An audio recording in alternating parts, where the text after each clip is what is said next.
everybody. Welcome to a new episode of Think Business. I'm excited today to have Peter Stathopoulos with Bennett Thrasher on to talk about the state of the film entertainment industry in Georgia. Peter, welcome. Hey, thank you. So glad to be joining you. So you have a really interesting background in my mind. You're kind of a combination tax accountant and lawyer, which I know sometimes, there's kind of the right brain and left brain kind of thing, and they fight each other a little bit, but you've managed to cross that divide. So tell us a little bit about your background and how you got to where you are. Sure. I'm kind of guaranteed to bore people at parties from both spectrums there. So that's my goal. No, I started out my career actually. I've gone back and forth between the legal platform and the accounting platforms my entire career. I started out with the Georgia Department of Revenue and was a tax policy attorney with them and worked on credits and incentives matters and worked on a lot of the regulations that deal with things like the job tax credit, manufacturing investment tax credit, child care credit, R&D credit, et cetera. And then I went to work for Big Four. I was with PricewaterhouseCoopers for about 8 years. And then I was in the law firm world. I worked for Morris, Manning and Martin and was a partner with a firm called McGuire Woods. And now I'm head up the entertainment practice at Bennett Thrasher. Awesome. And you were pretty involved in the initial setup of all the film tax credits, film entertainment tax credits. Yeah, so I was lucky to be in the right place at the right time. Back in 2008, when Georgia was first looking at passing the current version of the super successful film tax credit, I happened to be doing some work for a studio here in Atlanta that had a West Coast motion picture studio affiliate.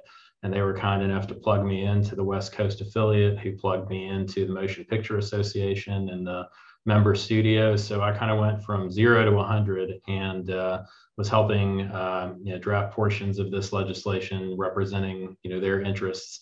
And I'm sure we'll talk about it more, but this legislation ended up becoming transformative for the Georgia entertainment industry.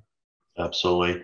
And that's a good segue to kind of kick off our conversation about the state of the film entertainment industry. So what's, in your opinion, what's been the overall impact of this on business in Georgia, the economy, schools, that kind of thing? What have you seen?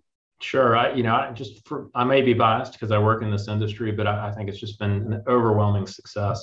Back in 2008, when Georgia first passed its expanded film tax credit, I think the overall investment in motion picture industry and television combined was around $200 million.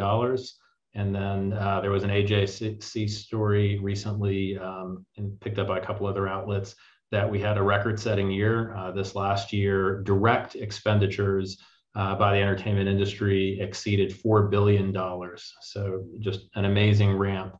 And, for every production that comes here, there are ancillary spends, obviously, with vendors in Georgia. So that's everything from big box stores to plumbers to caterers to there are ancillary effects on property tax values, right? When a show locates here, it can reinvigorate entire towns. I think the biggest example is The Walking Dead and the town they located that show in.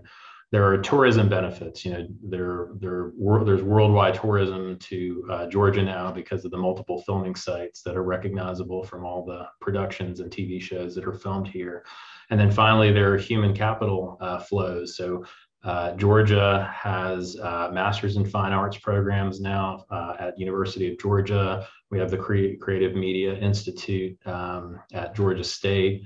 We've got Kennesaw State has a great entertainment program. Obviously, we have the SCAD down in Savannah. So that's drawing thousands upon thousands of students and young people in the creative industries to Georgia, not just film and television, but in VR, AR, digital gaming, esports, et cetera. So the confluence of all those is just positioning Georgia to just be a powerhouse into the 21st century with content creation. That's an interesting point you made, because I think everybody talks about with the film entertainment tax credits, they think about obviously the film side of things and the Avengers being here and Walking Dead being here and those kind of things. But the gaming industry and the animation side of things, those seem to be kind of gaining momentum here, and we're becoming a big town for those as well, right? Absolutely. Georgia is becoming an international hub for digital gaming and esports. We have, a giant label here, High Res, and they have several professional teams, and players come in from around the world to compete. A lot of people don't realize this, but there are intercollegiate esports tournaments, including Pantherland, which is hosted. It's Panther LAN, hosted by Georgia State, which is an intercollegiate e-gaming tournament. So yeah, it's not just film and television. It's, as you said, it's the post-production industry, it's the animation industry, it's VFX, it's gamers, it's casters, it's athletes, etc. Gotcha. Awesome. Well, I know we've talked, there's been some changes to the law in the last year or so at HB 1037, I think it is. Okay. What is that? Kind of what caused it, and what do you think the impact is going to be? Sure. So, every successful entertainment program goes through adjustments, mid-course adjustments. And, Georgia's program, having been around since 2008 in its current, form, largely, was up for a mid-course adjustment. So back as part of the 2019 legislative session, the Georgia Department of Audits performed an audit of the program and came up with several recommendations to tighten accounting controls around the film tax credit program, especially given its success and magnitude. And so amongst those recommendations was tightening up the definition of what's a qualifying Georgia vendor, which now requires productions to verify that vendors have valid Georgia sales tax numbers, so sales tax is properly collected, and that vendors have Georgia proper local business licenses and are registered to collect those. And also implemented a new mandatory audit program. So now all productions, in order to receive a film tax credit, will have to go through a mandatory audit, which can be performed either by the Georgia Department of Revenue or by an outside auditor approved by the Georgia Department of Revenue to perform such audits. And Bennett Thrasher is one of those approved audit firms. So that's a big part of my practice. Awesome. So I remember I was involved in tax credit distribution for a little bit, and the qualified expenditure was always the key. And there wasn't a whole lot of risk associated with that. It was pretty easily defined. But I think, as you said, as things have grown, they've got more focus on the sales tax issue and having being a local provider and those kind of things. Is that kind of stuff that's driving it? Yeah, unfortunately, every film tax credit program seems simple on the surface. It's all pre-production, production, and post-production expenditures qualify for the credit without any distinction of, above the line, below the line. Unfortunately, though, the devil's always in the details, and it's just impossible for any law or set of regulations to encompass every possible expenditure. So, I spend a lot of my time consulting with companies as to the granularity of what exactly counts. And COVID actually threw a giant curveball to everybody because of the pandemic. Many people may not be aware of this, but Georgia was one of the first jurisdictions to open up for film and television production internationally, led by Tyler Perry Studios, who created something called Camp Quarantine and created a lot of safety measures, which led to Georgia experiencing, a massive advantage over other film location destinations. But those resulted in the safety measures that had to be put in place to allow Georgia to reopen resulted in an average increase in budget sizes of 25 to 30%. And there was no authority as to whether those were qualifying expenses and for how long and which ones were. So I've spent a lot of my time over the last year kind of working those things out with state policymakers. And is there any kind of general guidance that you guys have come up with? I know you and I talked to a client of ours that provides kind of COVID testing and services for entertainment companies. And so where did all that come out to? Is there any better general guidance now? So I think it came out to a pretty good place. After extensive discussions with the industry, including the provision of detailed information as to exactly what the safety measures entail and the related costs. The Georgia Department of Revenue put out a frequently asked questions bulletin on their website, earlier this year, which really laid out.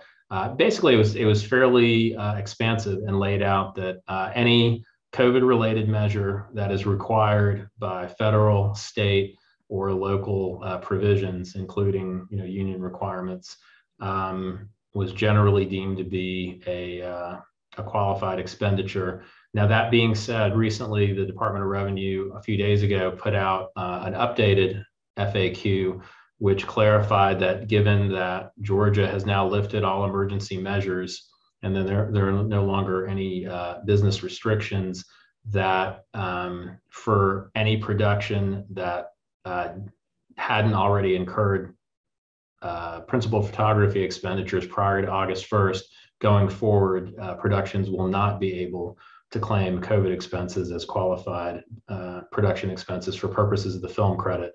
But as I said, productions that had already started prior to August 1st will be grandfathered. Gotcha. Well, it's interesting, because now the CDC has changed a little bit of their guidance. So you wonder if it'll get back to the Department of Revenue and they may have to adjust it again. They likely will. I think they recognize that, the current Delta variant and other variants are constantly evolving, as are the union agreements between the unions and the studios. So I think this guidance will be revisited. And because it was issued as an FAQ, they have significant flexibility to issue new guidance. Gotcha. And then I think lastly, I want to talk about, okay, we got the law, we got those changes in the law, but what's the impact of that on the marketplace for the buyers of the tax credit? Obviously, the studios, you talked about that, and they have to get their audits to deem qualified expenditures and those kind of things. What happens on the buyer side? What's the impact there? Yeah, so one thing about the buyer side that's great, people don't think about this, but the film tax credit program creates basically a risk-free product for buyers of film tax credits to save money on their Georgia taxes. So, instead of cutting a check to the Georgia Department of Revenue for, let's say, $10,000, a taxpayer could cut a check to, Motion Picture Studio for, say $8,700, since the credits sell at a discount. And that difference is a tax saving that is effectively risk-free. And it's an extraordinary return on a risk-free asset, given how low, yields are right now on other assets like bonds and similar securities. So it's really been a boon to the buyer community. And the other thing is it's great because it allows buyers to effectively participate in the creative process. The buyers of these credits are effectively funding 30% of the budget of these pictures, and it's kind of an interesting public-private partnership. Because of the COVID restrictions, I think there is going to be a relative shortage of 2020 and 2021 credits compared to some other years. So I would recommend that buyers try to secure their credits as early as possible for 2021 versus waiting till the last minute, because I think securing 2021 credits may be difficult. So it seemed like the risk-free nature that you talked about has been in place, but it sounds like that the law is tightening up that around to ensure that the expenses that make it through are qualified and there's no kind of clawback on that, correct? Yeah, that's right. So the new law basically now mandates that all productions be audited. Before the HB 1037, it was really a voluntary thing. Productions could have their credits audited by the Department of Revenue, but it certainly wasn't required. Alternatively, many chose to have their credits audited by outside CPA firms. So there was, possibly some recapture risk on CPA audits, although in practice that really didn't happen. But yeah, under the new law, everything will be audited. Everything will be reviewed by the department, even when performed by outside auditors, and will be, in all instances, risk-free products for buyers. Excellent. Well, with that, I'm gonna wrap us up, but I want to give you a chance to kind of talk about what you do and what services you provide and how people can reach you if they need some help in this area.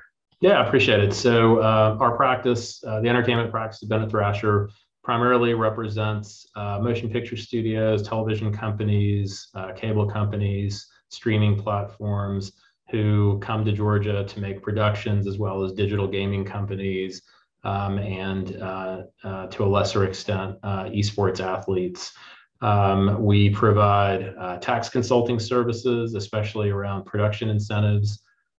We provide help in how to monetize incentives, how to transfer them. And, on the buy side, we obviously provide advice on, how to procure and buy these credits. Gotcha. And so how would people reach you? Oh, thank you. So my contact information is peter.stathopoulos, Stathopoulos @btcpa.net. And my telephone number is 678-218-1396. Awesome.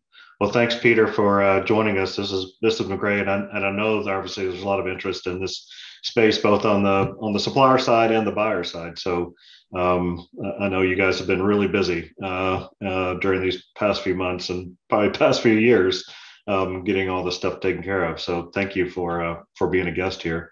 Yeah, thank you, John. It was great, and on our next one, we need to catch up on what you're watching right now. We need to. Absolutely. I could definitely tell you that, because in COVID, I watch a lot of stuff. Me too.